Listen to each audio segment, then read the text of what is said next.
all, you're making it sound like you're my boyfriend and you're not my boyfriend. I understand you're my friend, but these are my goals that I'm trying to reach. If I'm not making time for you, it's because I have to study. I wanna, pass my exams. I have a bodybuilding competition coming up very soon. I want to make time for this. I need to work. I need the money. So if I'm not making time for you, I'm so sorry that I'm, trying to pursue my dreams. So you do realize big time, like, who your true friends are. And like, even you might not have many friends left, and that's okay, because you just want to stick with the friends that are actually want to push you and support you with your goals. And something else that you mentioned is that you were working with your husband the first year that you were competing, but then you decided to work with another coach that was more into like health and like mental hormones and things like that. Do you mind sharing with us why you decided to work with someone else and not your husband? And the reason why I'm asking this is because sometimes people feel like, oh, my husband's a trainer, oh, my husband knows it all. But it's a little bit hard to work with someone that is part of your family or someone that because sometimes I feel like it can be challenging for them to push you and, to actually do the work. Well, no, I actually had back then, me and my husband had another coach. So I had another coach. And then he was very like old, the old school kind of bodybuilding, like chicken broth, all of that, like lovely, like, no like bad blood or anything like that. So yeah, he actually prepped me and my husband, and then we reached out to this other coach that I'm currently with now. Okay. Yeah. So he does work, and he still works with my husband. Obviously, my husband's not prepping, but he works with him as well, just on the health side of things, because as you get older, it's so important. And through prep, like, being through it, it's like, people are like, wow, you look amazing. You must be so healthy. And it's like, it's not the healthiest sport. It's not. It can do a lot to your hormones. So you've got to kind of find that fine line where it's like, what do you want? You want to achieve this goal, but at the expense of your health, you've got to weigh that up. So, and I know that my health's not going to be 100%, but every time I do my blood works, like been working with this coach, everything comes back really good. And that's because of his approach, his communication. Always getting blood tests, I think, is important when you're in prep, just to see where everything's at and what you're lacking. And then he would supplement that for me. So I think it's just really important. And for anyone that listens to this that is in that kind of bodybuilding scene, it's really important to make sure that you have a coach that focuses on that. So yeah, you went through it. Like, it's like, you look so healthy, but really, like, Yeah, sorry. I thought you meant like your husband was prepping you. But then yeah. Okay, prepping together. But then what would you say about someone that wants to work with their partner? So husband or wife or boyfriend and girlfriend. Do you feel like that's something you would recommend, or maybe not? I would say no, only because with your partner, and I do actually have friends that have been coached by their partners and whatnot, it's really hard because anything that they say, like, for example, if my coach tells me something, gives me some feedback or whatever, it's like, okay, you're taking it on board. If your partner says it, you turn around and like, it can cause a So I feel like it's better to have an outside perspective. I think that's really important. So having that outside perspective, I think, will be a bit more of a smoother process, and it's hard when you live with someone and you're with someone all the time, and then for them to kind of take off that hat and then put on this professional hat, it's very hard. So I wouldn't recommend it personally. Like, my husband knows a lot. He has a lot of knowledge, a lot more experience of what I do with training. And he gives me tips and whatnot. But I think to actually be fully coached by your partner is really hard. Yeah. I agree. I feel like, if you want to see results, you have to invest in someone that maybe has a little bit more knowledge than your partner. Like, even if your partner knows it all, like, it's that level of respect that you have. I mean, you respect your partner, of course, but you will listen more to a coach than to your husband. Because if he tells you, like, your legs are too small, you're going to be like, oh, you're telling me my legs are too small? But if the coach tells you your legs are too small, then you're like, okay, yeah, I need to work on my legs a little bit more. So it's like that barrier, I wouldn't say barrier, but that difference between, the respect you have for the coach and then for your partner. Yes, But definitely. now tell me, what inspired you to pursue your current path, not just for bodybuilding, but also to become an online coach? Well, pretty much I just got into like exercise and fitness from a young age, probably like 15 years old.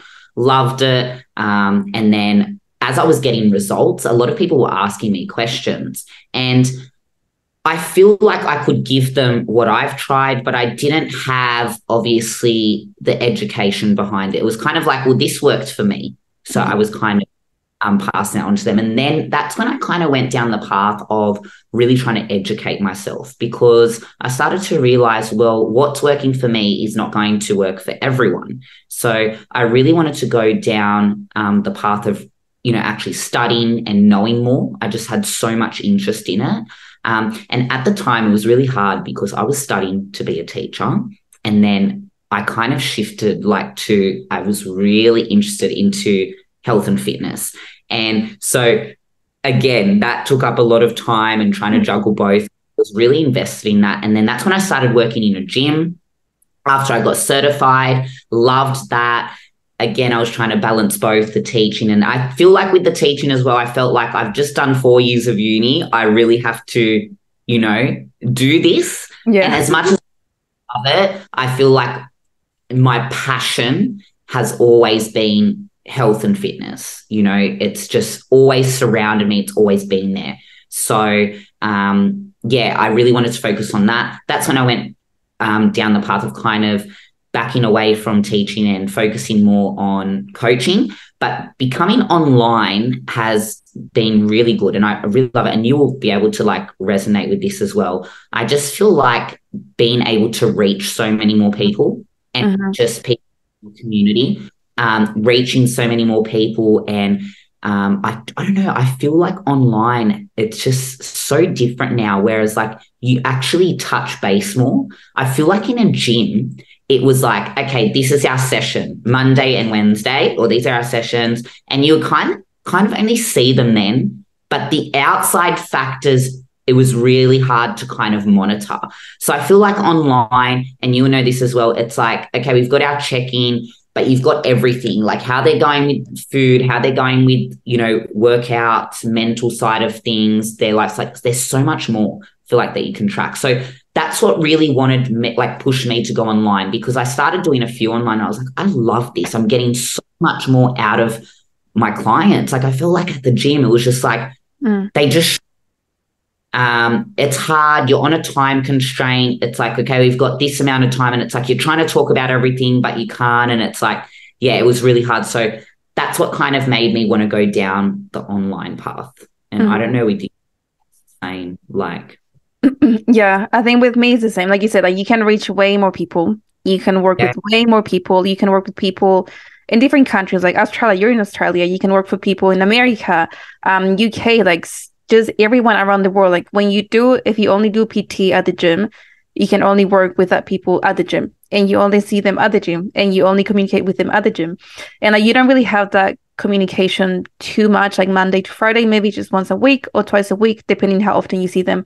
But you don't really have that level of communication. They don't have that level of commitment, because they can be going off track, and it's not easier to track when you're doing PT at the gym. So I love online because you can reach so many people. I feel like you can get your message out there better because people can see you, people can hear you, you have a voice. But at the gym, you only have the voice at the gym. Online, you have a voice outside, which is something that I love. And do you feel like bodybuilding has somehow helped you to become a better coach? Yeah, definitely.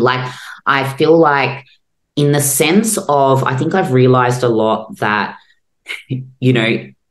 there's programs out there, but they're not going to work for everyone. You've really got to focus on what you want to achieve. The training that I'm doing at the moment is not something that I would recommend to, one of my clients that are trying to lose weight. I'm trying to bring up and refine certain areas. So I think bodybuilding has really taught me that there's different programs for different people. And that's why I like the online as well, because I can go in and, change programs based on my different clients. Whereas, and, I know there's coaches out there that have generic like one generic program that people buy and they sell and whatnot. But I feel like, you know, people, they've got to make sure that it's specific to their goal. You know what I mean? I think it's really important, you know. Not everyone can train lower body 3 times a week. They might only be able to do it 2 times a week. So like there's so many factors to consider. I'm a person, I recover really quickly. So I'm able to hit my lower body a little bit more. But then again, it's the style of training. Obviously, I'm not doing extremely heavy where it's taking me like 4 days to recover. Whereas I have girls that are strength-based and they actually need that recovery. So I feel like I've learned a lot in that sense, and just learning about what different foods do to your body. You know what I mean? And the benefits of certain foods as well. Like I feel like I knew a lot about food and whatnot and calories, but there's so many foods out there that you're like, wow, like, you know, so beneficial for this and this. So yeah, I think I've learned a lot based on that. And I think, yeah. Yeah. And I think like that's what makes you a really good coach. That's the main difference between a good coach that actually wants to help a client and a coach that just wants the money. Because if you truly care about your client, just like you do, like you will change everything according to them. You will customize everything according to that client. Like if that client can recover faster, maybe you will give them lower body 3 times a week. If they cannot recover that fast, maybe just once a week. You know, it just depends on the client. But I think that's the main difference. And that makes you, yeah, it just makes you such an amazing coach. And that's why you get the results that you get, because people trust you, people believe in you, people know your work, and people are going to be more committed to the programs because they know that by them following this program, they're going to reach their goals. That's right. So now tell us, sorry. Sorry, yeah, bodybuilders, people are like, oh my gosh, another online coach. Like it's like they do bodybuilding and they become a coach. But I think it's because you find so much passion in it that you want to help. In saying that, it is important as well, and this is a message that I've really tried to promote. I don't want people to join my program because I'm a coach. You know what I mean? I want because of who I am. So I think that's important to understand as well. Yeah. That's what I say. And that's a post I made yesterday. Like, only work with me if you can connect with me. Like, work with me if you can relate to me. Because like you said, like, a coach is not for everyone. Like, work with someone that you can connect to. Work with someone that you can relate with. Work with someone that you truly like. Maybe someone that you look up to. Someone that you will change lives with. So I think that makes a huge difference as well. Okay, let me ask you 2 more questions before we go. I think that's going to be very helpful for you guys listening. So what were some of the most challenging obstacles you encountered during your journey?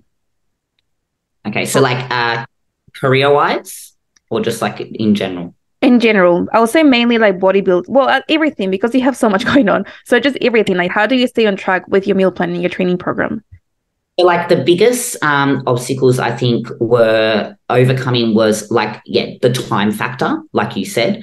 Time factor was a big thing. I had to cut back on a lot of social side of things, which, like you said, there's going to be people that understand, there's people that don't. I have friends that I haven't seen for literally like 3 months, but they will still check in with me. They will still, you know, they're like, we're still going to be here. Like, we'll catch up after. So like going back to that supportive environment. So I find that's a big obstacle. And family, sometimes not all family is going to understand. That can be another obstacle. But like I said, you've got to have a really strong mindset. And that's why for anyone listening, your mindset and your goals should be bigger than anything else. You know, if this is something that you can achieve, you know, don't let anything stop you, you know, because the feeling of achieving that goal is like, you cannot put a price on it. You can't put anything on it. You know what I mean? It's the best feeling in the world, and knowing that you did that. And I feel like a lot of people, you have one life. If you hold back, you know, you're never going to experience true happiness or reaching your goals if you're always letting these obstacles hold you back, you know. And that's with anything, not just health and fitness, but your career, anything. Like, you would know, like, taking the risks and not worrying about what other people say. It's like, do this for you, do this for your future. You know, you've got one life and you just got to make the most of it. So yeah, I think that's like the biggest message here. And I think you can agree with that as well. Like, taking risks is important. Amen. You know? I feel like that's something that I just love because like that's so true. Like we can achieve, like you guys can achieve, we all of us, we can achieve anything that we set our mind to.